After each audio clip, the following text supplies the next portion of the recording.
Welcome to Spiritual Rockstar Podcast, where world-changing spiritual entrepreneurs come to deeply awaken the power within to bring forth their greatest purpose, to create massive awakened impact for millions of souls around the planet, while enjoying being in tune with all life and real wealth in all aspects of their lives. I'm your host, Daniel John Hanneman.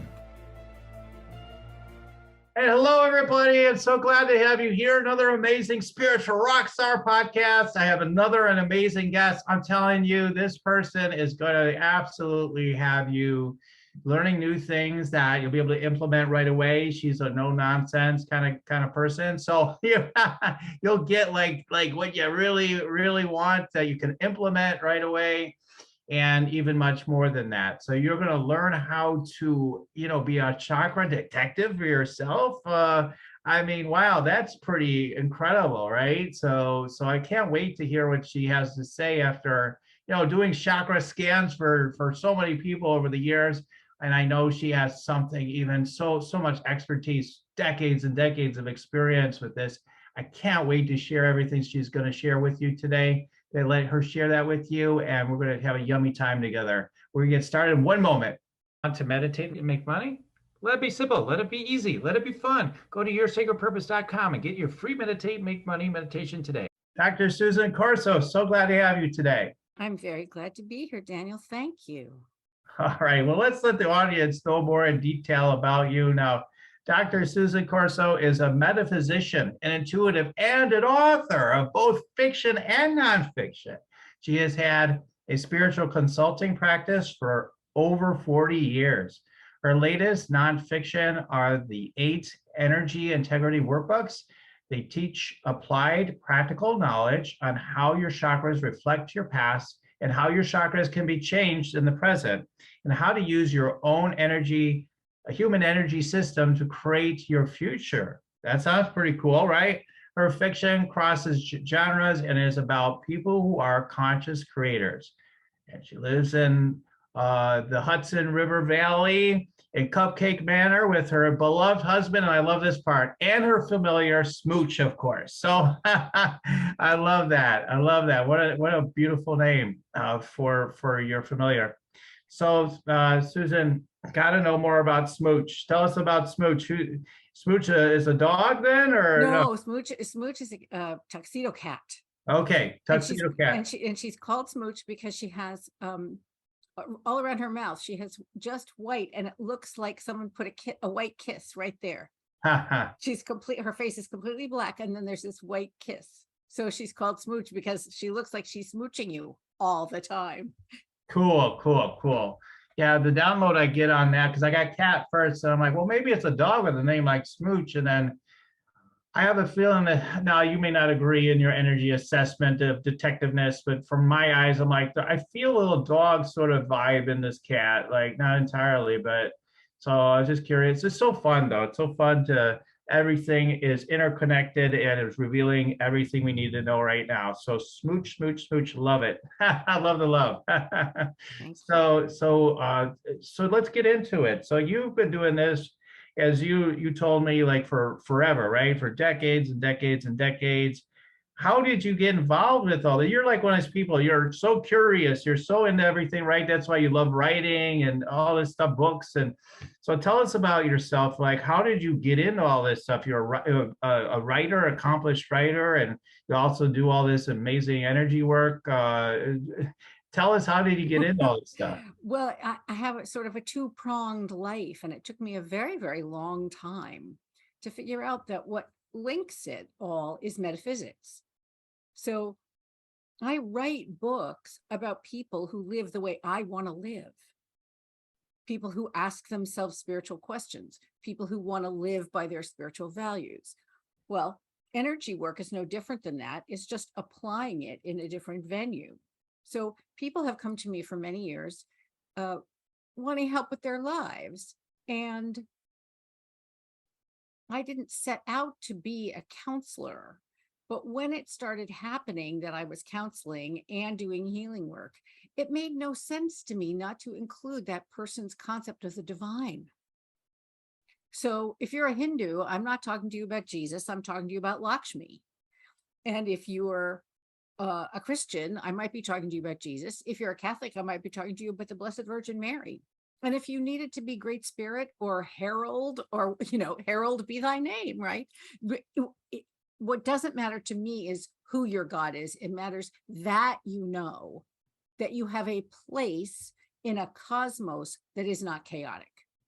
Mm-hmm. The cosmos has a plan.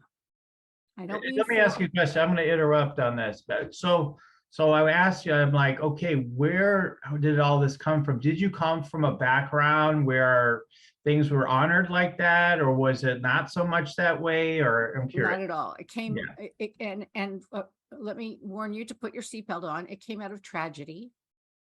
I lost a son the day he was born. Oh, wow. And it was a total T in the road. It was okay. You are either going to be learning from this experience, growing from this experience, turning it around so it is a blessing for other people once you are through it, or you are going to be bitter and angry. And I already had a grandmother like that. I knew where that went. And I had a mother who was an alcoholic, so I knew where that went. And I thought, I don't want to be in those stories. So I ended up in a Unity church at 30, not for any particular reason, except somebody said to me, you'll like this, go there. Okay. Well, I had the baby, our son. We named him Isaac because it means she laughed, because I was determined that there would be joy out of this. And I wasn't healing. And I wasn't healing. And I found out many years later that human grieving often takes place in 9-month increments because it's a replication of the generative process, right? So 9 months to the day after Isaac was born and died, and talk about a message. My husband and I were married on January 23rd. Isaac was born at 4:50 on 6/7/8/9. For real. Okay, time to wake up. What is this, right? So a woman showed up in my meditation that morning and said hi. And I said hi. And she said, I'm Mary. I said, hi, Mary. And she kind of looked at me and went, Jesus, Mom? And she vanished. And I was like, what? I came from no religion at all. We went to church, but only so I could sing in the choir. And it was about the singing, not about God. Mary, well, she came and checked on me every day for 9 months. At the 18-month mark exactly, she said to me, do you want to know how I did it? And I knew immediately what she meant. How did I let my son die and go on? Because I wasn't going on. I was not healing. I was functioning, but I was kind of at a hum of existence. The house wasn't dirty and I had clothes on every time I left the house. I wasn't a disaster, and I said, yes. And she said the words that changed my life completely, which were, I gave him away. And that day I gave away my Isaac to my then understanding of God, who was God the Father. Soon thereafter, God the Father didn't work for me, and I ended up finding my own path, which was much more God the Mother. Long sort of history of Celtic women doing Celtic women things. And that's when I got serious. And when at 9 months later, when I had it back together, I asked her if I could work for her. And she said, sure. So that's who I work for. The Blessed Mother. The Jewish mother who's in charge of everything. So that's how I got into doing this work. And then a friend of mine gave me a reading for my birthday. And I went to see this psychic. She knew my name. That's all. And I walked into her house and she said to me, oh my God, you should be reading for me. I said, what? So my intuition blew wide open, and she told me I was a color healer in Egypt. And I rolled my eyes and went, all right. Right. So, I was a color healer, sure. right, sure, right. And next you're going to tell me I was Nefertiti. Anyway, I didn't say that. So we went to this bookstore, this friend of mine who was meeting me there afterward, and we stood in front of books on color healing. And 3 of them fell on to the floor in front of me. Her name was Susan. I turned to her, I said, Suze, yeah. So we bought the books. I get home, I'm reading, I'm about 50 pages into the first one, and I go, you know what? I know this stuff. Of course. And that was my first sort of big kind of woo experience. I've had, spiritual experiences before in my life, but not like, wow, okay. So I started working with color in my own closet. What do I feel like today? What would make me feel better? And then I realized that it was the chakra system. And I went, oh, of course. So to me, the chakra system is actually the life force.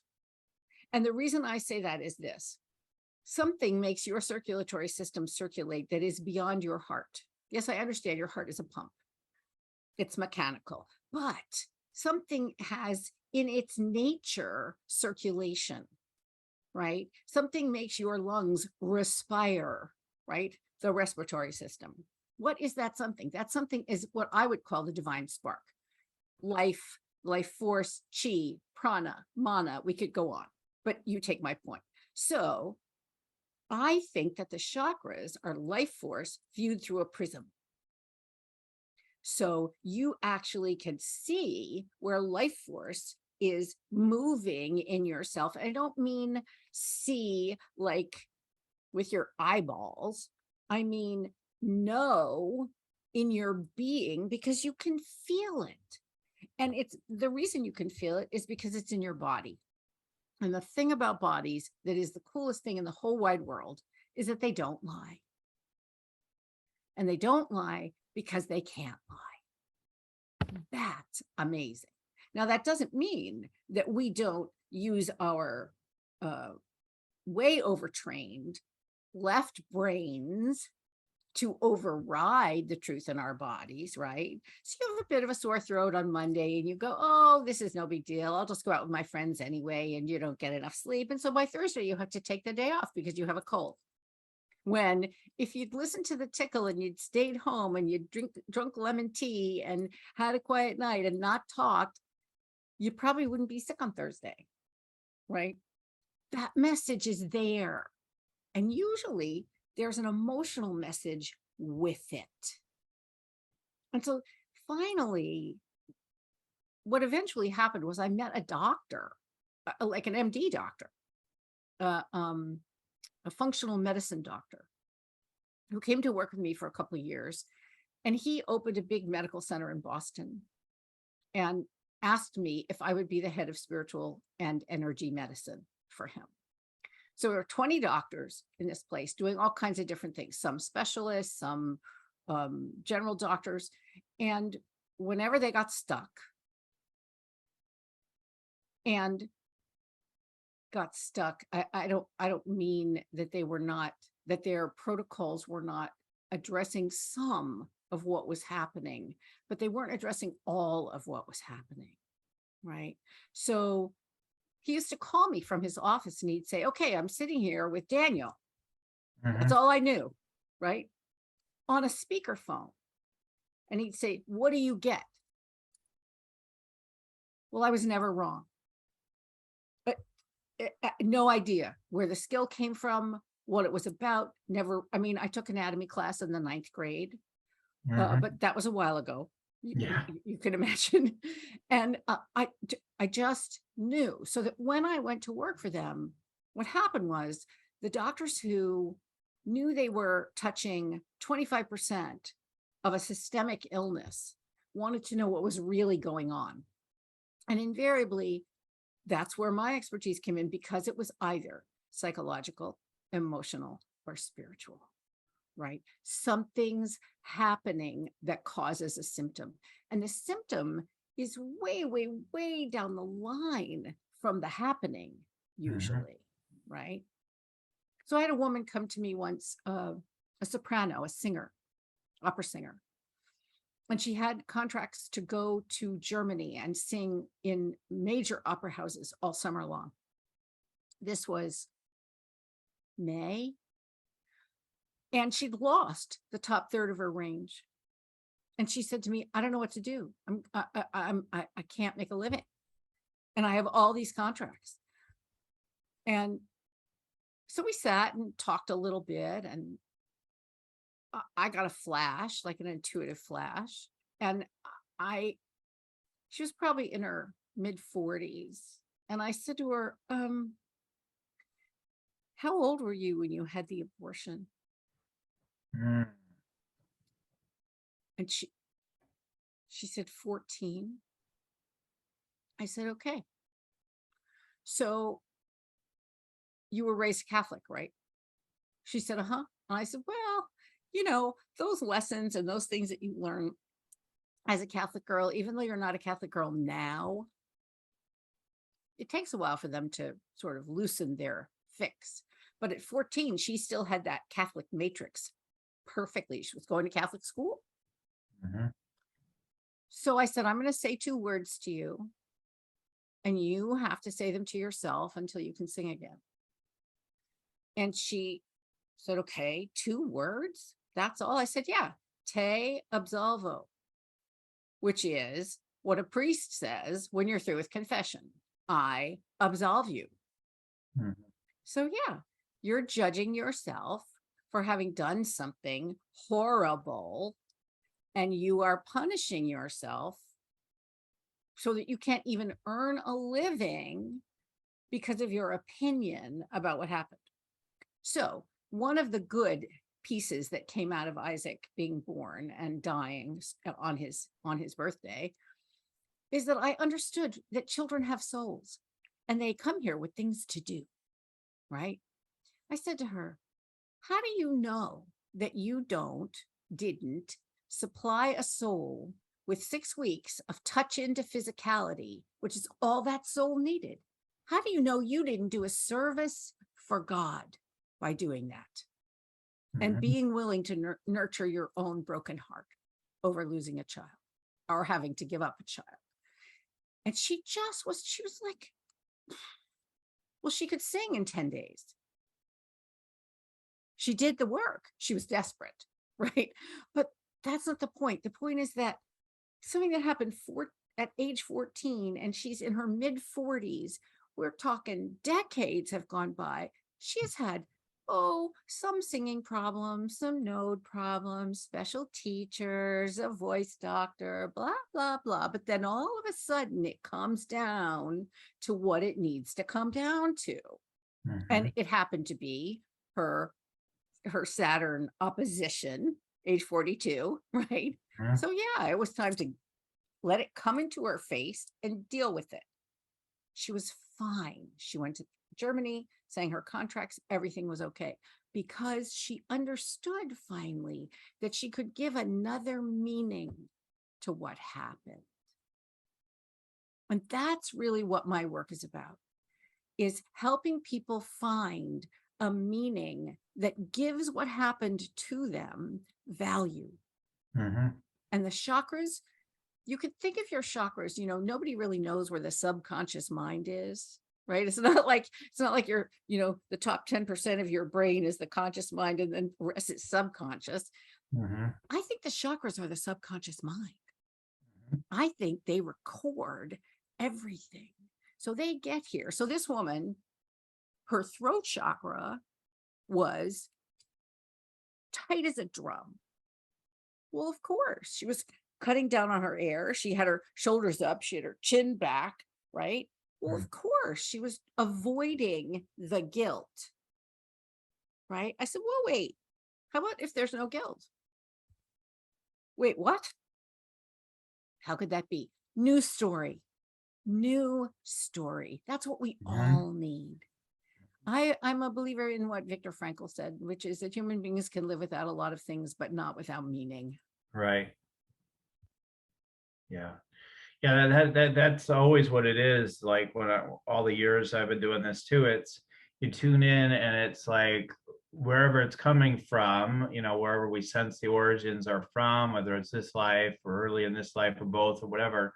But like there's like this misinterpretation of what was really going on and whatever the scene is, right? And it's like, well, not so much that. It was really more trying to show you this, and once they get that, either sent, energetically and that level of thought, or they get or like the example you gave here anyway, like if you tell it to them, even like there can be that recognition sometimes for people, and it can either start to shift them, or you can see a big shift right away once that truth really takes root, right? Like that's how I see it anyway. The truth takes root, and like that's literally the clearing. Like, okay, now the chakras gets back into its alignment with the divine, right? Now it can function more properly. I agree with you. I completely agree with you. I also think this part of it is our own fault.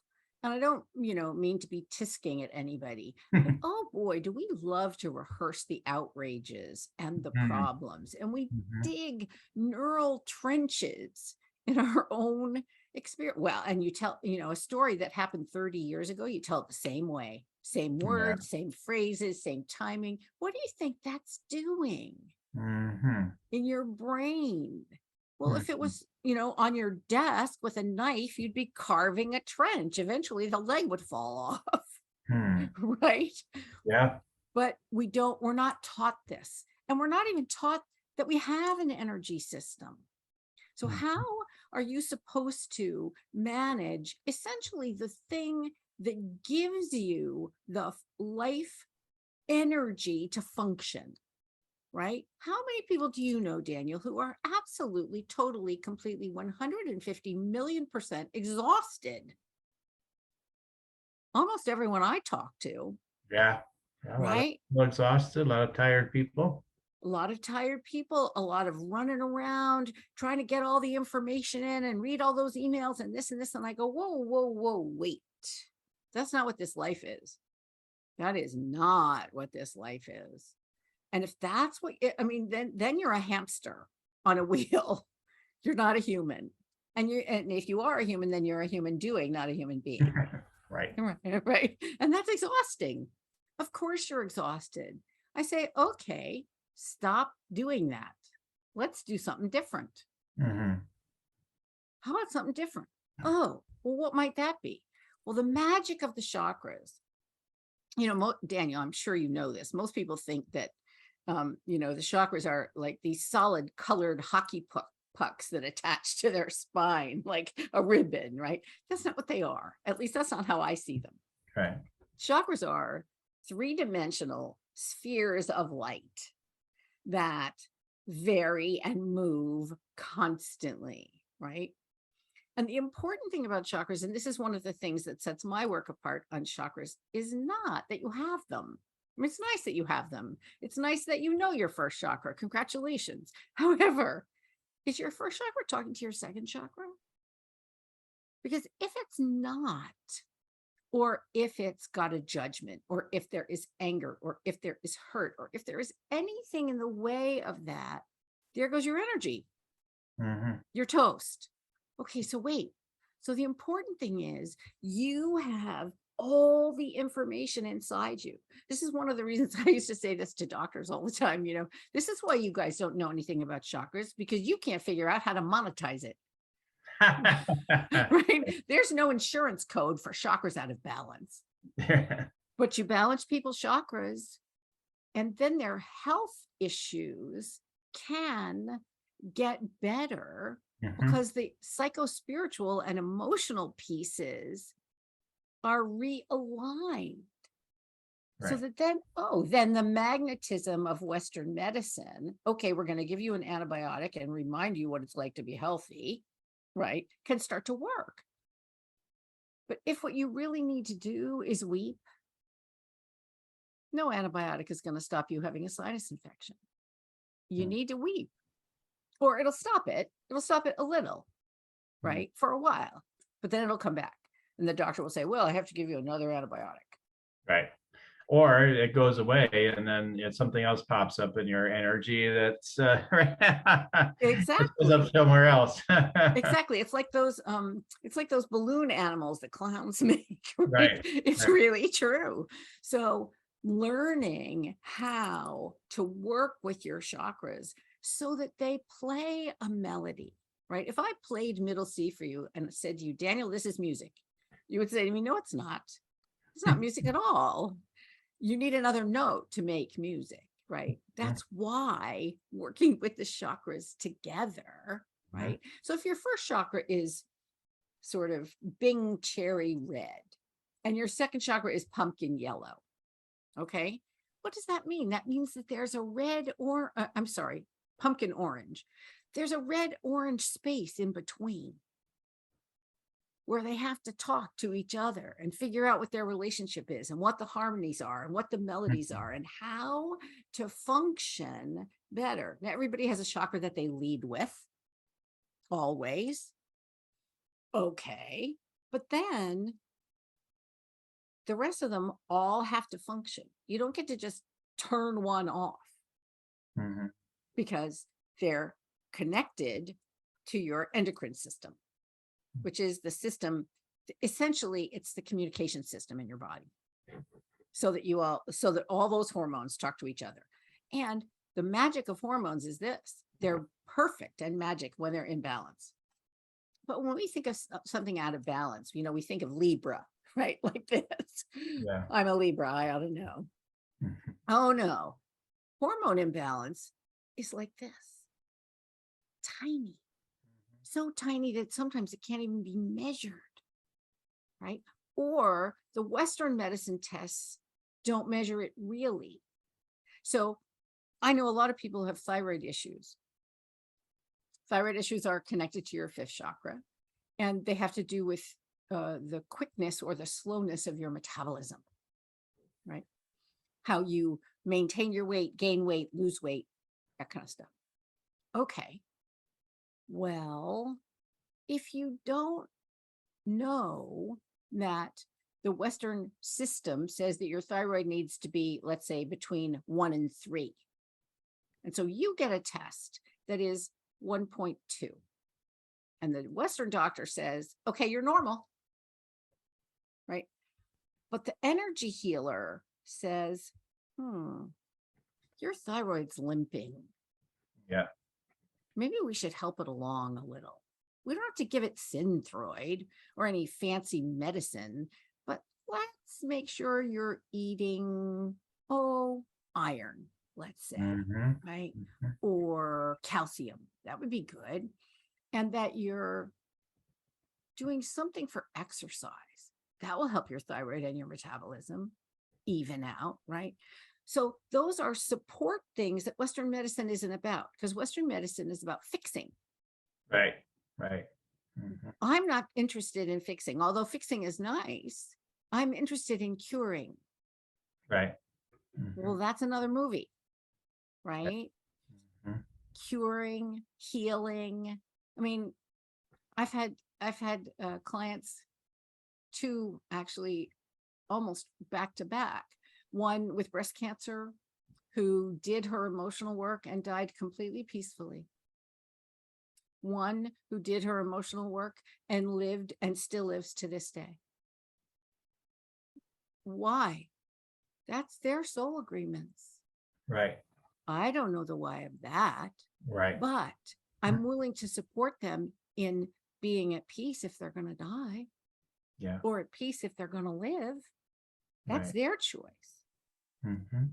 So yeah, it's fascinating because I remember when I first got in with healing and all that, and I remember I didn't even ask direct permission to the person, but probably to their soul. And I did prayer for them, and they had cancer, and then they died. And then, back then I didn't know any better. I'm like, at first I was devastated. I'm like, oh my God, I'm no good. I didn't do it.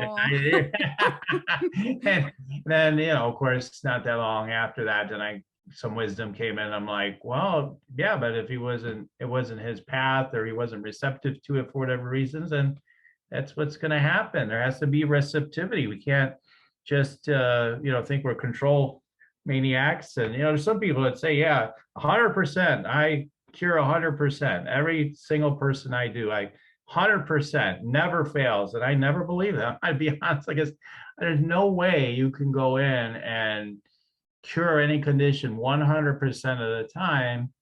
I just always find that people that say that aren't being truthful. Like, because there's always these scenarios there we don't necessarily know what their highest good is. Even the most intuitive of us don't always necessarily know. So, we have to realize, like, okay, we're there to do the work we're there to do, and it doesn't always look like a healing every single time. Maybe we get a lot of people get better, but it's not always going to look the same. So I think we fight so much against the idea that we can't have anything not fixed. We got to fix everything, that we kind of miss the point, of the beauty of life, right? I mean, it's crazy. I'm with you. And soul agreements are soul agreements. And I am not interested in interrupting anybody's, right? If you need to leave the planet, go with God. Go at peace, please. If you think of it, send a blessing this way when you get to wherever you're going. The soul is a total mystery. Why? My dad was killed in a plane crash when I was 5. Why? Well, that's not the right question. That's not the right question. The real question is, what did I agree to that made me choose this man? Yeah. Right? My dad was a magical creature, right? And my mother was a triple Virgo, right? Eye for an eye, tooth for a tooth, right? My dad was like, of course I can see the fairies behind the sofa. Right? And my mother was, fairies? What? So I kept that sense of imagination. It's one of the reasons that I'm a writer, right?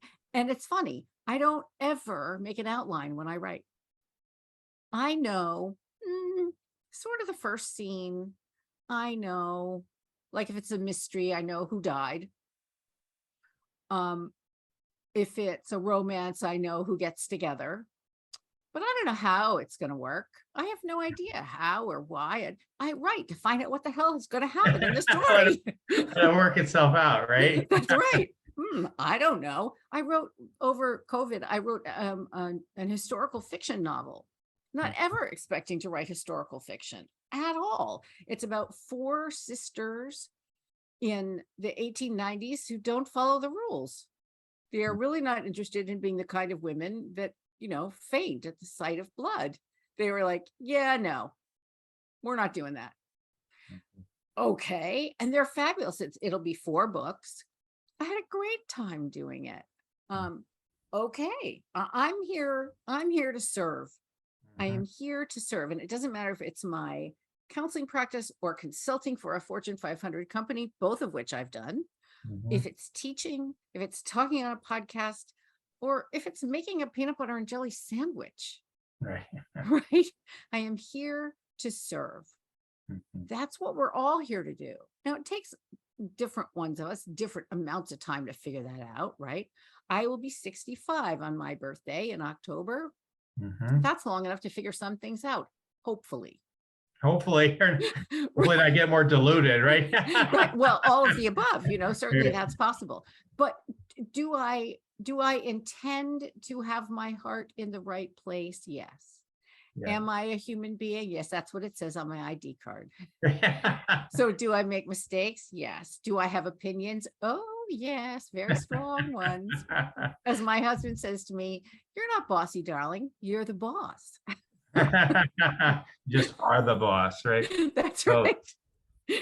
So let's get back into it, the chakras.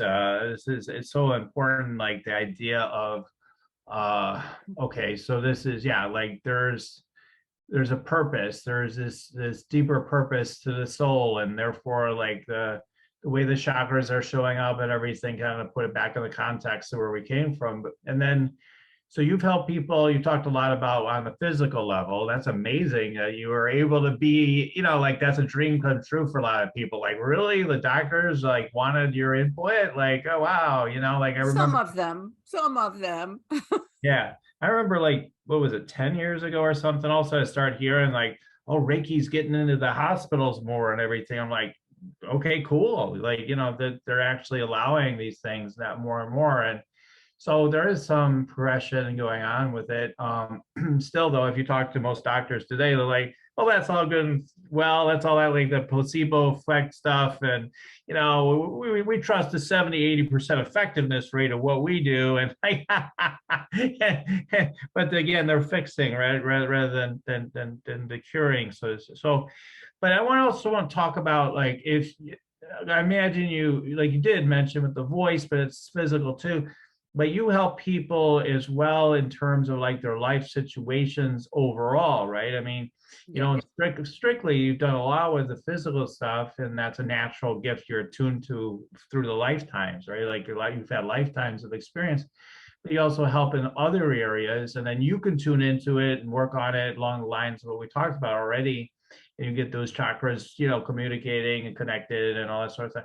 So, but what I'm trying to get to is this whole show in part is about this being an energy chakra detective or whatever we're calling it here. But like, so I was wondering, like, because we're talking about like people can do some of their own detective work. And so I was wanting you to talk about that. Like, how can people learn how to do that? A lot of people say, I can't feel anything. I can't sense anything in other people's chakras, much less my own, right? Like the idea that it's really hard to figure it out on my own, especially. And so what can you tell people that are in that place that do want to be able to tune into their chakras more? They want to be able to, do this sort of work.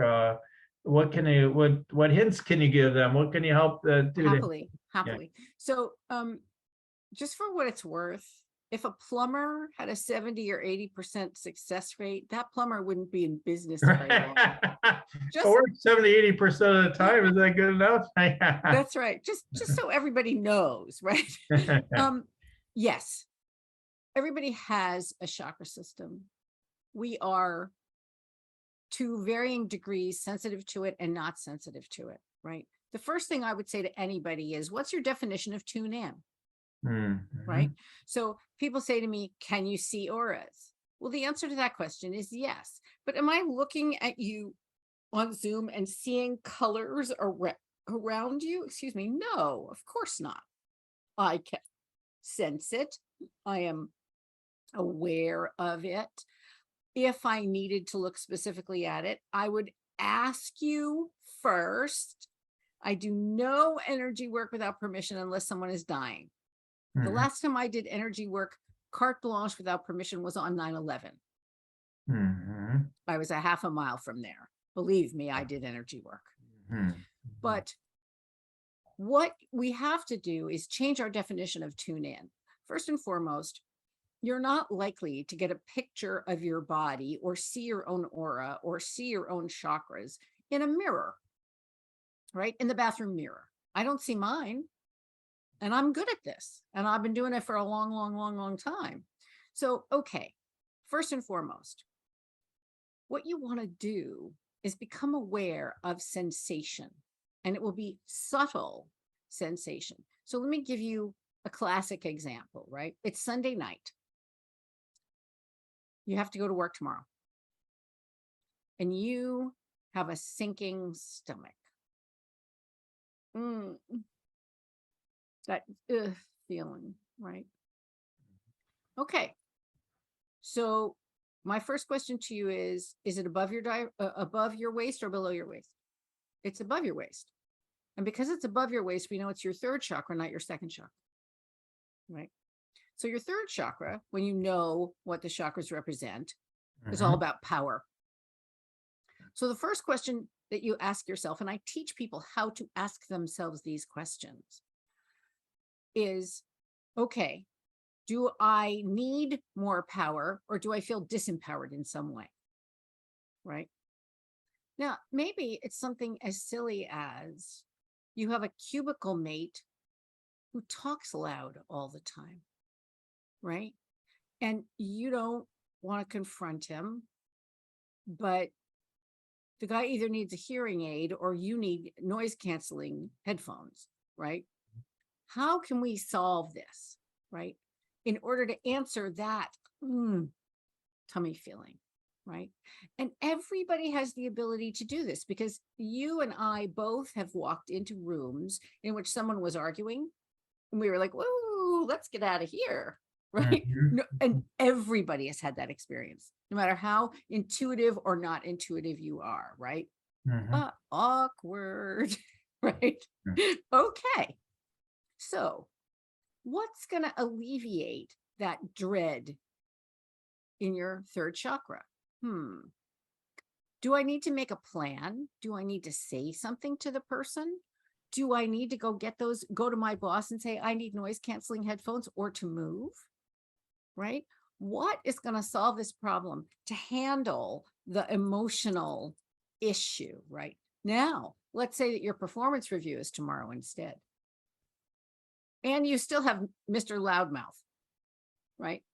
Okay, so you want to know, wait, is this Mr. Loudmouth? Or is it that I have my performance review and I'm really scared, right? Oh, I'm scared. Okay, so the first question I would have for you is, okay, who's scared? How old is the person inside who's scared? Let's talk about that, right? When was the first time you ever had that feeling in your life? Oh my God, I had a swimming coach who was so awful and used to shame me in front of people, blah, blah, blah. And I'm so afraid my butt. Hello, right? Okay. So that dread is your 12-year-old self on a swim team, not facing your boss over the desk tomorrow. You unravel it.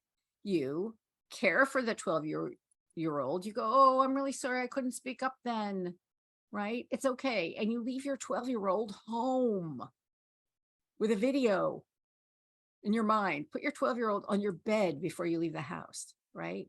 I'll be back. We'll have lunch. It's a matter of learning to do your own emotional work. And you start with sensation, and each chakra has a word associated with it. And it's a gift. Every chakra comes with a gift. The first chakra gift is life itself. The second chakra gift is passion. The third is power. The fourth is love, right? And I work with 8 chakras, not 7.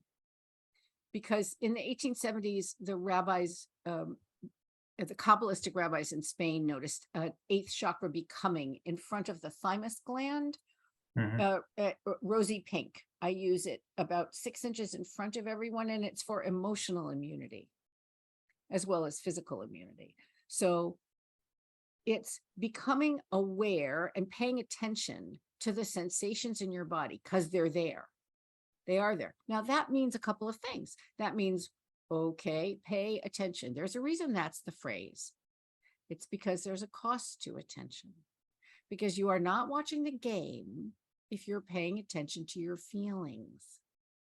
You're just not, right? If you're not paying attention to your feelings, or you're stuffing them, eating them, shopping them away, gambling them, drinking them, do your math, it doesn't matter, right? Those feelings are not going to go away. There's something that's making you do those things. Why do I do this? I never feel good when I have 45 Oreos before bed, right? Yeah, no, probably not. Ew. Bless your heart, right? You should be exhausted. Okay, so you pay attention, you focus. So it's a matter of you become still and you become silent, right? And unfortunately, or fortunately, I think it's fortunate, chakra work is never fast unless there's an emergency, right? But chakra work is permanent when you take the time to do it, which is why, at the risk of sounding self-serving, that I wrote the workbooks, because they are physical books. They are workbooks. You have to do the work in them. That's why they're called workbooks. And they help you go through your past. What did you learn about power from your family? What did you learn about power from your religion? What did you learn about power from your friends, right? You write all those things down. You make lists of feelings. You go, oh my God, I didn't need to feel disempowered when my mother remarried 3 times. I could have. I did the first time. After that, she had a husband. I didn't have a stepdad. Shift in mind, right? So you're not going to see or tune in. You're going to have your own sensations, right? You might, for example, if your intuition kicks off in a situation that you don't feel right in, right? You might scratch your forehead, right? That's your third eye, darling. That's your 6th chakra. Pay attention. Wait a minute, right? You might get an itchy feeling in between your shoulder blades. Wait. That's your heart chakra. So when you know what your energetic anatomy is, any physical sensation you have is a message, right? And that's where you start. I also think that we become more and more adept at how we work with the chakras around the chakra where the problem is. So if you have that dread in your stomach, right? Okay, wait a minute. The chakra above that is your heart chakra. So that's personal love. It's emerald green, right? Okay, do I need to put some love into this situation? Like, do I need to love up my cubicle mate and say, you know what? I can't concentrate. What can we do? How can we fix this for us so that we're comfortable together, right? Instead of, I can't believe, on and on and on, right? Which is, we make it a confrontation in our own minds. Instead of, whoa, this is our problem. Not I have a problem, we have a problem, right? How do we solve that? Okay, so then you go to the 2nd chakra, which is below the 3rd, right? Which is orange. That's your passion, right? How does your passion play into this power play? Like, what you really want to be able to do is concentrate and not be interrupted by somebody else's noise, particularly when you never know when they're going to open their mouth, right? Or the guy is the salesperson and is on the phone all day long, talking to people and glad handing, right? Doing his job. How do you make it so that you're okay and not interrupted, right? So you get better and better at asking questions, right, of yourself. Right, doing the inquiry work, listening to your signs, your sensations, and what that, you get to understand, like, what these things mean. Right? None of us knew anything when we came in the world in terms of like how to speak a language or anything. So, but with listening and paying attention, like you were saying, eventually, you kind of figure it out. I always tell people, like, with like you said, so-called tuning in, I always say, I'll tell you what, just start making up the meaning, and just make it up like you have no clue what it is, and you're going to hit it just right. But you gotta trust that. You gotta trust that making it up actually puts you into your connection. It'll give you the download or insight that you're looking for. But it does feel like you're making it up a lot of the time, though. Yeah, it really does. And what? Okay, so I mean, does it have to be the bridge that you can see in order to cross it? Go back to Indiana Jones. You have to put your foot on the bridge for the bridge to appear. Yeah. Right? That's what that is. Put your foot on the bridge. Okay, there it is. It's a bridge of light, right? So it's a matter of learning to trust yourself and validating what your own experience is, right? Instead of using your brain to override. Essentially, we use our brains to override our minds, right? And that's silly. Your mind is a part of the mind of God. Your mind knows what it's doing, right? Your brain has opinions and things you learned. Yeah. Right? Okay, don't let your brain overrule your mind. So you have to want to know and then pay attention, because your body will not fail you. You will absolutely get the information you need when you need it, if you will pay attention. And if you don't pay attention, you won't. It's that simple. Right. You just keep running. You just keep running into the side of the road, so to speak. Right. And not understanding why you're in the Right. gutter. Well, you're in the gutter because This always happens to me, right? right, exactly. And that whole kind of story. So this is awesome. As we're beginning to wrap up, can you tell people more about these workbooks and, anything else you'd like to share with people about how they can, go deeper or maybe work with you, get Yes. more support? You've got a massive wealth of information and knowledge and expertise. So tell them more about how they can learn more. Well, I would like to give everybody who's listening a free gift. And I actually mean a free gift, not a gift in exchange for your email address. If you go to chakras.susancorso.com, which I'm sure Daniel will put in the show notes, you will be able to get what I created, a digital download. Actually, there are two of them. I'm a Libra and I couldn't decide which one was prettier, so I put them both up. You get to choose, right? So I call these the less mores, and they are a way for you to start working with your chakra system right now from the outside in, not the inside out, right? So let's say you have this third chakra problem, right? So the less for your third chakra is controlling less. And the more for your third chakra is encouraging more, right? So how would you put that into practice? Am I trying to control this guy with the sound? I sure am. Hello. We don't need to control. How can I do this in an encouraging way, right? Are there people on my team who I need to encourage today, right? Do I need to maybe go look at my Punam, face in the bathroom mirror and encourage me? You can do this. You can go to the performance review. It'll be all right. It never killed you before. It's not going to kill you today, right? Don't worry, 12-year-old, right? Yeah. So there's that. You can start working with your chakra system immediately. The workbooks are about working with your chakra system from the inside out. That is the work that I do, and that is the work that I do with people.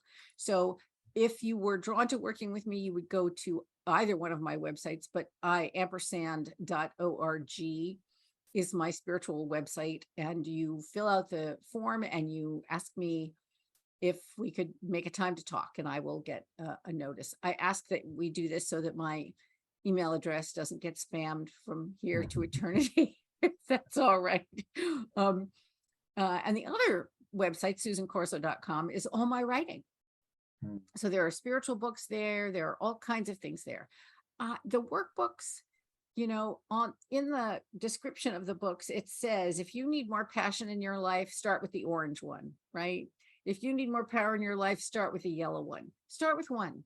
You can do them all. But the point in doing this work, and people ask me this all the time, Daniel, is, can I, I want to learn this. And then I can do it with other people. No. Well, yes, but no. I do this with other people. I've been doing it for 40 years. That's a 0 after the 4, right? One class on chakras does not an expert make, right? And the thing about chakras is I have them and you have them, right? Ours are connected because we're facing one another and talking. I need to know about my chakras so I don't read mine on you. Right? I need to know what my own physical issues are so that I don't see that in you and project it, because that's what we're all taught to do, is project our stuff. Oh, I don't like that person because blah, blah, blah. I met someone many years ago named Maureen, who there was a great competition between me and her.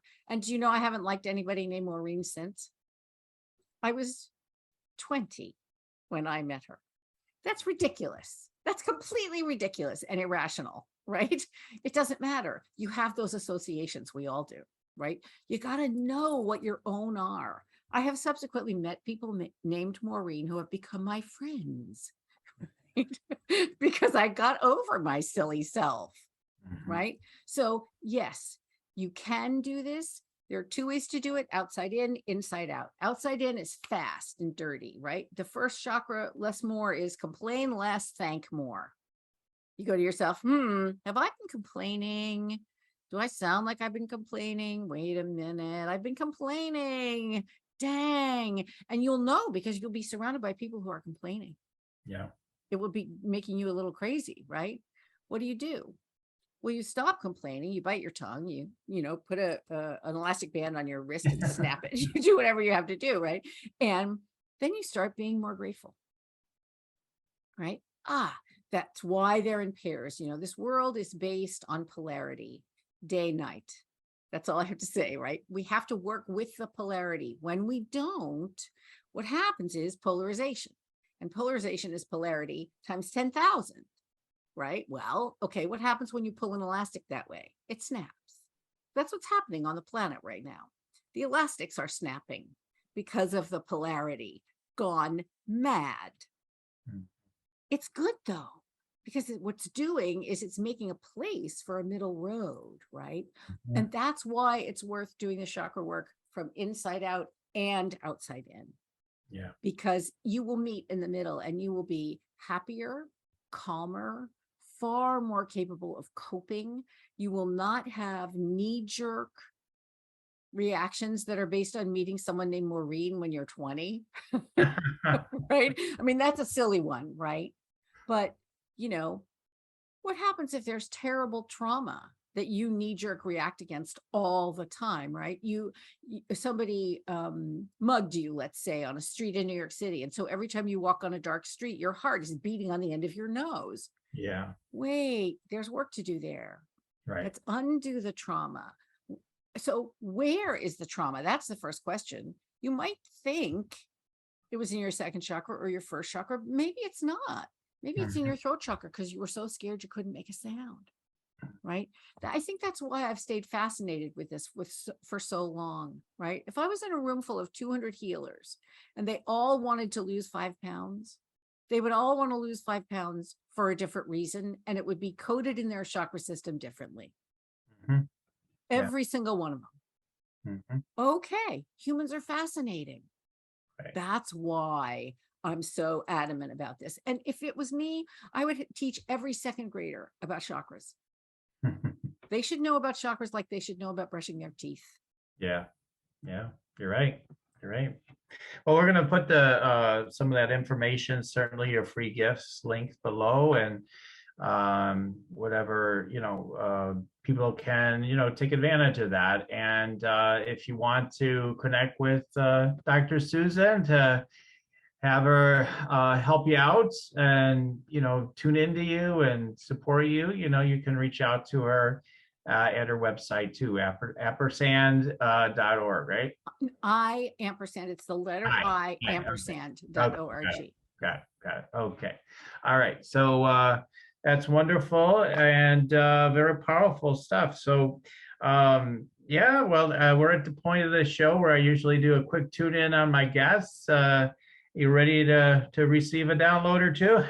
Absolutely. Okay, cool. Let's see what comes through today. It's always fun. All right, let's go ahead and just. Okay.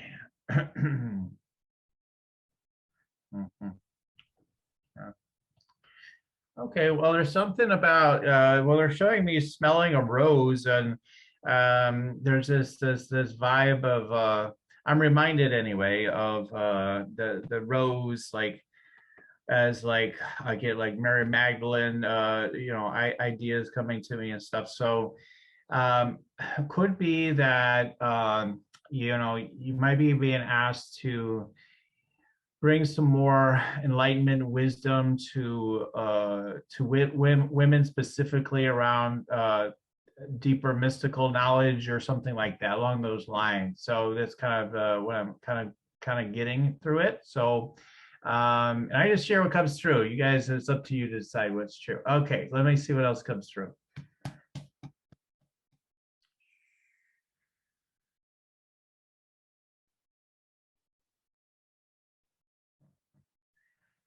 Yeah, something about this idea of like we talked about Smooch and what I um, like you've gotten a lot better with it, but like this idea of not hurting cats. So it's like, it's this feeling of like I need to really keep with more of this detachment. I need to allow even more space in certain relationships or certain situations. And you've gotten really good at it, but like getting something like there's a couple more areas that want attention. So again, you'll know what it is, but I just share whatever comes through. So, okay, let's see if we get one last one.